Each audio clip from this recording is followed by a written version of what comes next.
Olá, pessoal. Esse é o estudo das mensagens dos mentores. Então, nós estamos estudando a mensagem número 16, que fala sobre resgates espirituais. Talvez o mentor Estevão, talvez o mentor Ezequiel. É provável que deve ser o mentor Estevão, porque ele diz que ele é de poucas palavras, né? Ele falou poucas vezes, então, muito provável que seja ele. E essa é a segunda parte da mensagem. Eu vou passar um trechinho. Hoje eu e o Jordelei que vamos comentar. Então vamos ver o que a gente consegue extrair dessa mensagem de ensinamento para nós todos. Tudo jóia, Jordelei? Tudo 100%. Porque as dores, os ressentimentos que carregamos em nosso ser, as dores, os ressentimentos que carregamos ao longo de nossa existência, acabamos, por segundos, escapando constantemente do nosso propósito maior.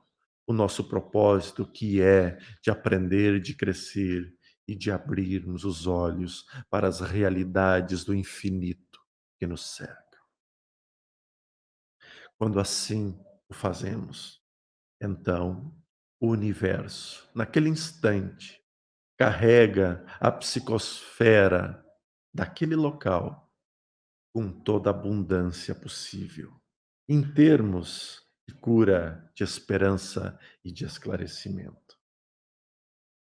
Quantas e quantas cirurgias espirituais, quantos e quantos resgates espirituais naqueles segundos preciosos de comunicação interrupta entre todos conseguimos realizar. Então, felizes com as jornadas, felizes com o progresso daquele segundo, nos lançamos nas zonas mais densas da imaginação humana. E lá conseguimos promover os resgates libertadores. E então, aquilo que até então parecia o inferno profético torna-se a esperança e a paz e a regeneração dos pensamentos e sentimentos de tudo o que vivemos. Constantemente, estas regiões são visitadas por inúmeros aspirantes e estudantes da espiritualidade, das suas mais diversas vertentes. E nós, como guias e orientadores daquele ambiente, o conduzimos através das caravanas, a fim de que o aprendizado possa ser sincero e verdadeiro, mostrando a que ponto a nossa consciência perturbada pode chegar. Caminhar pelas zonas densas, densas do sentimento humano é o maior de todos os aprendizados. Claro que a beleza sublime de estarmos nas colônias celestiais, onde o amor, a paz e a esperança reina em absoluto, é fabuloso e maravilhoso. Mas conviver constantemente nas zonas aonde foram criadas e construídas pelos alicerces das nossas aflições. O aprendizado é intenso. Porque então encontramos os diferentes vales, os diferentes abismos, aos quais nos lançamos enquanto possuidores da matéria física. Nos lançamos cegos pelo poder, pela vingança, pela vaidade, pelo orgulho, pela mesquinhez. Nos lançamos convictos de que aquele momento tão pequeno da existência torna-se e é a eternidade. Então, a eternidade que parecia não ter mais fim, por vezes dura 20, 30, outras tantas 80 anos. E uma vez mais, entregues uma vez mais às realidades construídas pelas nossas próprias mãos, nos encontramos nos períodos mais duros da provação. Quanto equívoco foi acreditar que o justiceiro ao desencarne, nos recomendaria a direita ou a esquerda de Deus Pai? Quanto equívoco tivemos ao acreditar que os seres que aqui viveram temporariamente uma vida material teriam a escolha da eternidade no inferno ou no paraíso. Que é essa segunda parte que fala tanto sobre o trabalho de resgates durante as nossas reuniões, né? Como a nossa própria origem muitas vezes foi os resgates, igual eles já revelaram uma vez, né? Que nós fomos resgatados em algum momento pelas equipes de socorro, de como a situação, vamos chamar assim, né? Ou esse estado mental que precisa ser resgatado, na verdade é uma criação da nossa própria mente, né? Pelo menos eu enxergo num primeiro momento esse como o contexto que ele coloca aqui.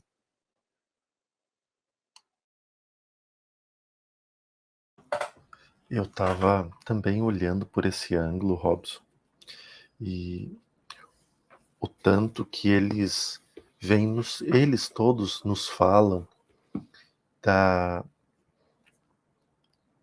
da criação dessas zonas densas, né, criadas por nós mesmos, pelas aglomerações, por plasmar. Aí eu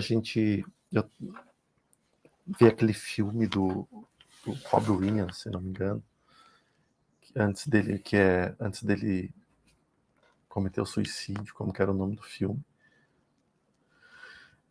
que a família toda desencarna, os filhos, ele e depois a esposa pelo suicídio.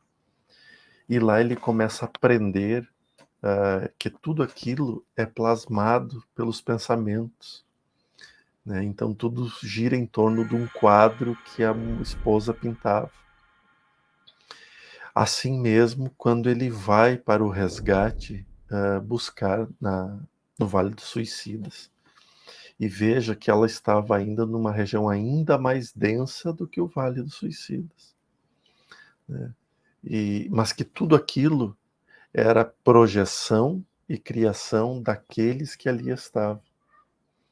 E esse espírito, que parece mesmo ser o Estevão, porque eu não lembro, né? Ele fala exatamente sobre essa questão, né? Porque eu por muito tempo fiquei pensando, tá, mas se Deus é tão justo, por que ele cria lugares tão ruins para castigar, né? Eu tive isso, porque a crença católica diz que é uma briga constante entre Deus e o demônio, e que o demônio tem tanta força quanto Deus, a ponto de criar e determinar, isso aqui é meu e ninguém mete a mão. Então a gente criou aquela ideia. E agora a espiritualidade vem assim a conta-gotas desmistificar, quebrar esse padrão de que Deus criou um castigo e colocando-nos a par da nossa responsabilidade, que é aqueles locais foram criados por mentes desequilibradas, mentes de pessoas que possuíam a matéria e que estavam em desequilíbrio na matéria e que, ao entrar no mundo espiritual, continuam com desequilíbrio, gerando aquela psicosfera. Então, essa lição ela nos traz rapidamente assim duas visões de que o que nós somos enquanto encarnados é o que nós somos também desencarnados. É que não tem aquela mudança, eu desencarno, eu viro santo, eu desencarno, só aparecem as coisas boas. Não, nós continuamos com o mesmo foco, com os mesmos pensamentos, com as mesmas ideias e buscando as mesmas coisas. E então, os nossos desequilíbrios poderão gerar outros sofrimentos, mas que esses sofrimentos não se tornam castigo, se torna uma escola redentora, que foi isso que ele disse. Porque o aprendizado nos vales da dor é inimaginável. É mais ou menos esse termo que ele usa, não sei se é esse termo, mas ele fala sobre isso. Ele fala da beleza que é viver em mundos elevados, mas que o aprendizado que se tem nesses lugares é imenso. E como não ser? Quando a gente conversa com uma pessoa que, através dos atendimentos fraternos, nós entramos rapidamente na história que está sendo ali revelada. Claro que aquele que escuta, desculpa, começou a transmutação.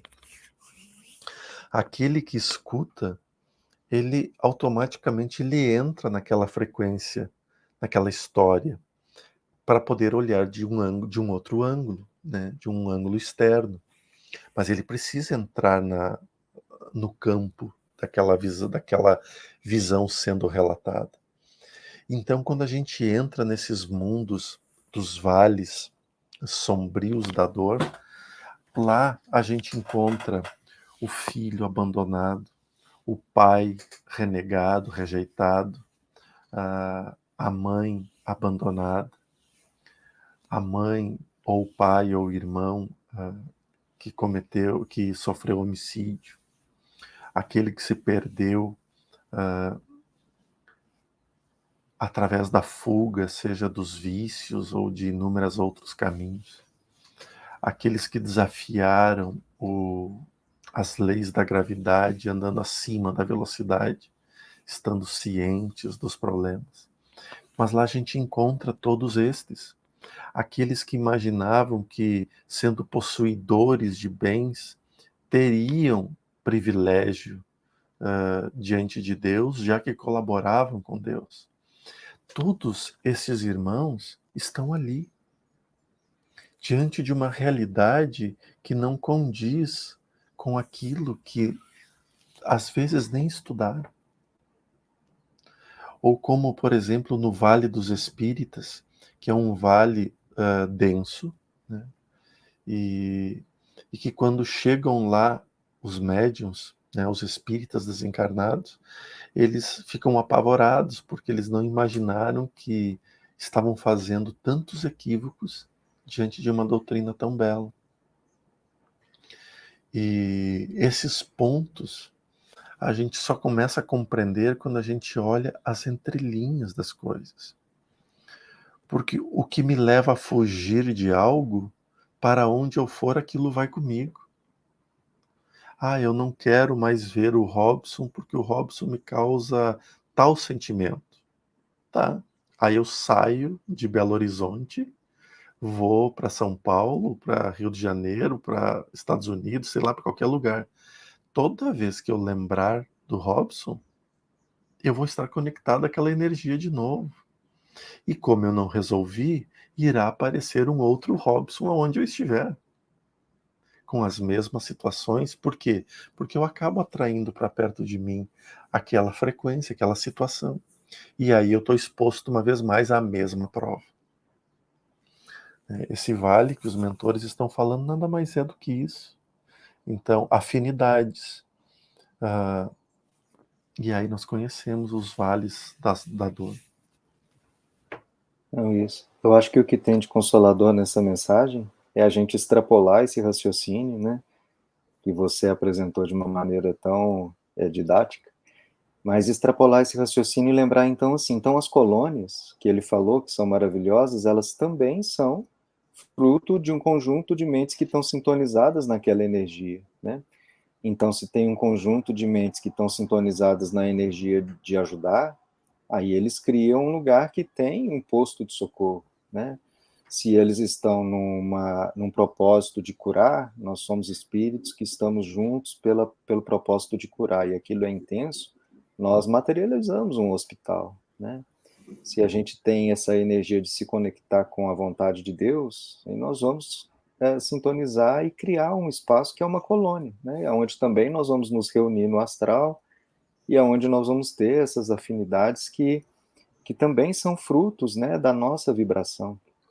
Então, se a gente imagina assim, que esse entorno onde nós vamos viver, né, na verdade, ele é fruto do nosso estado mental, é simples, a gente não precisa preocupar com o em volta, a gente precisa só cultivar esse estado mental, que ele vai atrair pessoas que têm a mesma sintonia, e esse grupo sintonizado vai criar um ambiente que vai ter justamente o oposto dos vales, né? Então vamos chamar de planaltos, né? Então, lugares altos e claros e que nós vamos estar lá reunidos.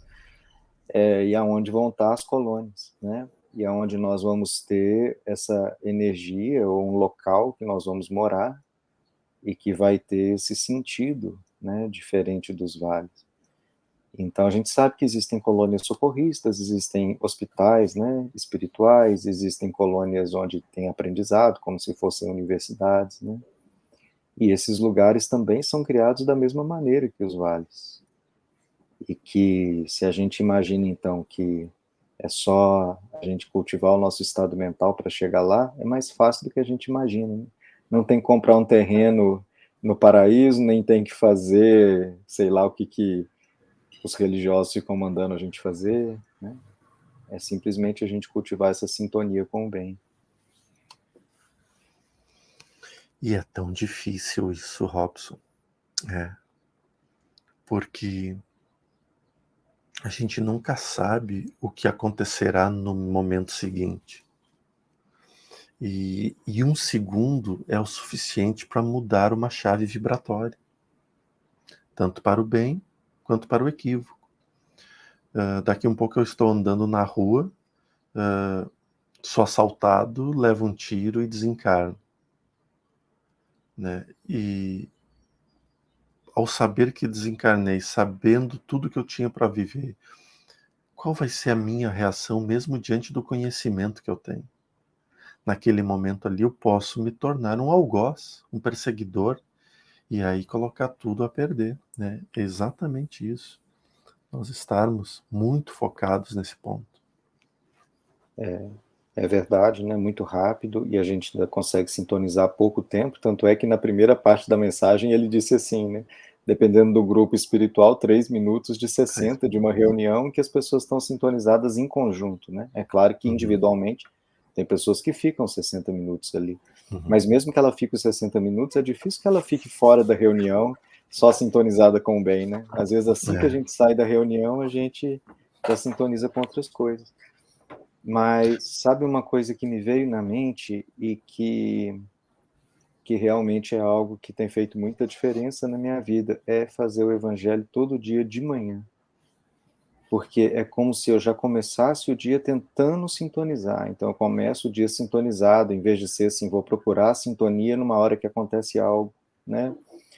E ajuda a gente a relembrar que pode acontecer, né, essa situação que eu acho muito dolorosa, igual alguém me assaltar, ou me machucar, ou até me matar, mas que se eu né, atrair vibracionalmente essa situação para mim, tenho algum aprendizado ali. Então, é um imprevisto, né, muitas vezes porque a nossa mente consciente, ela não está tão coesa e ela não tem essa visão, né, essa clareza do que pode acontecer comigo. Mas o que pode acontecer comigo tem muito a ver com o que eu estou atraindo, né?